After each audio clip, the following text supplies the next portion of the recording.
everyone, and welcome back to Winter 89 Colors. My name is Melissa, and I am here today to talk to you about color by numbers, but a very specific color by number, and that is the Mystery Pixel Collection. These books are put out by a group called Pixel Mania, and you can find them on Amazon, and of course all of these books will be linked below. But I wanted to talk to you about them today specifically because, well, they were kind enough to reach out to me and send me 2 brand new books of theirs. Out of the goodness of their heart. It is just fantastic. They saw that I had them on my wish list and they sent them to me, and that is so very kind of them. So I thought I would talk about them and why they were on my wish list in the first place.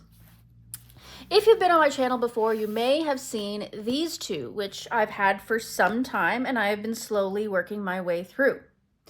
Now, most of you probably know me from my more advanced work, such as coloring in Kirby Rosen's, Joanna Basford, Hannah Carlzon, etc., etc. But I have a couple of disabilities based on my mental health. I have major depressive disorder, generalized anxiety disorder, and substance use disorder.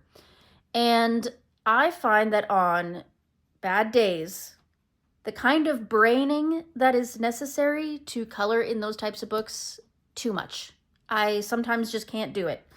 So being able to put pen to paper in a way that causes me absolutely no grief whatsoever, no thinking, is just really what I need. And it's why I have nearly finished these 2 books. Like, we are coming very close to the end. I think I have something like 10 left in this one. Not very many, just a handful. And I think I only have 3 left in this one, if I'm not mistaken. Two left in this one. So it's almost finished. And I have enjoyed them immensely. I just find them to be the perfect, easy coloring experience for me. So that's why I was very excited to receive these 2, since these 2 are almost complete. Now, I will say, small critique here, is that I preferred this one to this one, and I think it was just the color palette situation. With this one, there was so much blue that I felt like I was constantly having to be creative with the materials that I was using so that I wouldn't run out of blues in any particular set of mediums, right? Like if I was using pencils, my blue pencils were gone soon. Same with markers. So I had to get a bit more creative with these ones. I started using paints and pastels and all kinds of things to try and get these big blue backgrounds done. But that's the nature of the book, right? That's something you have to expect when you get it.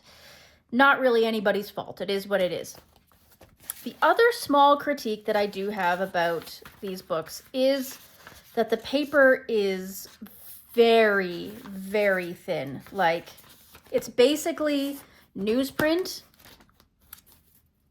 with a black backing. So it's very delicate paper. You have to be very careful.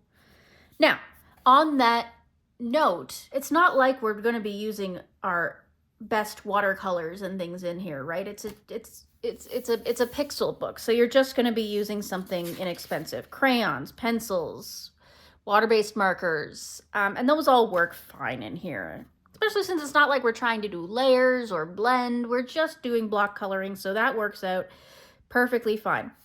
It does soak up your markers if you're using markers a little bit, because of the porous nature of the paper. But the one thing I will say I like about that is it gives me a texture that I enjoy. I enjoy when the paper gets sopped and it kind of gets a little crinkly or it gets a little bit bowed. It's a weird sensory thing for me that I enjoy. I know a lot of you hate that. I love it. So I'm willing to sacrifice a little extra ink for it. So, but yeah, you can use alcohol markers or water-based markers or whatever.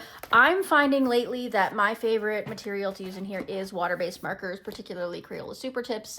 They're inexpensive, lots of colors, and I can, the little nib on them just fits perfectly in those little you know, 3 by 3 millimeter squares or whatever they are.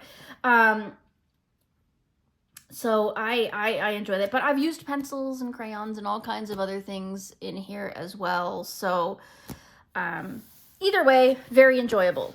So this one, I'm not going to do a full flip through, but I'll show you a couple example pages. So here's one that I did completely in Crayola Super Tips. This was in September, pardon me, and it turned out pretty well.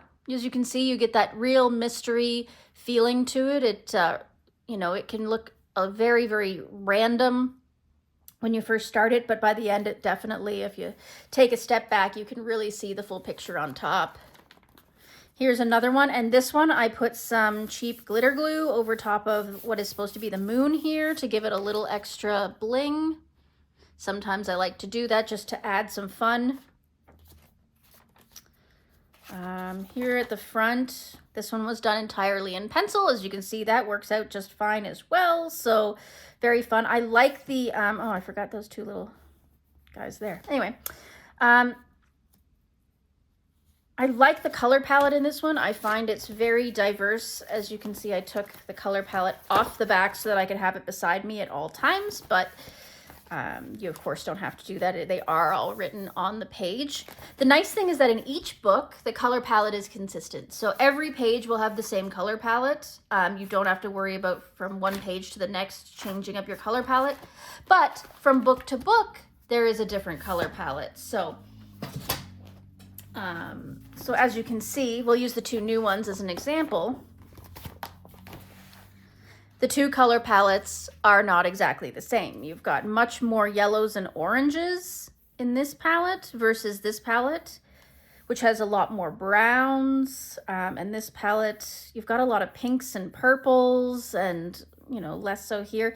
So, and there's a lot more greens in this one, a lot less greens in this one. So it's consistent throughout the book, but different from book to book, which I actually really like because I find if it's the same color palette over and over and over again, I run into that problem of running out of certain colors in certain sets of materials. So I get kind of annoyed because I have to, if I'm not able to replace them open stock, then I end up with certain colors that never get used and I end up with a whole pile of those sitting on the side, whereas all the other ones will keep getting used over and over and over again. So I like that each book has a different color palette so I can kind of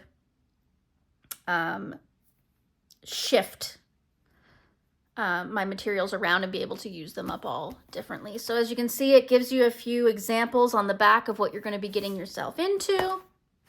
So I chose Alien Worlds and Medieval Fantasy, which I thought would be really fun. I wanted something with bright, varied color palettes because that's what I enjoy when I'm doing these. I don't mind landscape and building ones as well, as long as I can see that there's a pretty big mixture of color palettes. For example, I don't think I'll buy this one again, even though I love underwater scenes, again, because the color palette is a little bland to me with all those blues and whatnot. If the backgrounds were a bit more varied, I would be a little bit more likely to buy it again, but since they're not, I don't think I'll get this one again, although I did enjoy it, don't get me wrong. I enjoyed coloring it, but I don't think I would get that one with so much of the same color again. So, but I'll show you these ones too, because I haven't yet. So here's one that was nice and had a little less blue in it. I was able to do Crayola Super Tips for the whole thing. Same with this one. I did Crayola Super Tips for the whole thing. Or no, apparently I used alcohol marker for this one. Oh, cool. This one was done entirely in crayon. Or no, this is Crayola Super Tips down here for these colors. But then all the blue is crayon. That's it. This one I did acrylic paint as the background. Same with this one. But yeah, crayon for this background. Again, I had to vary it. Acrylic paint for this background. Again, I had to vary it to try and save my markers a little bit so that I wasn't using up all of my blues. That one was pretty. I really liked that one. So this one was pencil, pencil, pencil. I ended up buying like a knockoff Sharpie to do the black with because I ran out of black pencil in this set. You can see. But yeah, so that was Enchanted Marine Mystery Pixel and Mystery Pixel Halloween. So the two new ones are Medieval Fantasy and Alien Worlds, and those are the examples that they give you. And I think that I'm going to jump right into one of these and start doing kind of a time-lapse coloring, I think, in order to give you an idea, because I don't think I've ever filmed myself doing one of these color by numbers before. Maybe tiny ones for like a reel or a TikTok story or something like that. But yeah, maybe I'll pick one and just get into it.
Alrighty, there we go. I have finished up the first page in Alien Worlds Mystery Pixel, and that was a nice, easy one, very satisfying.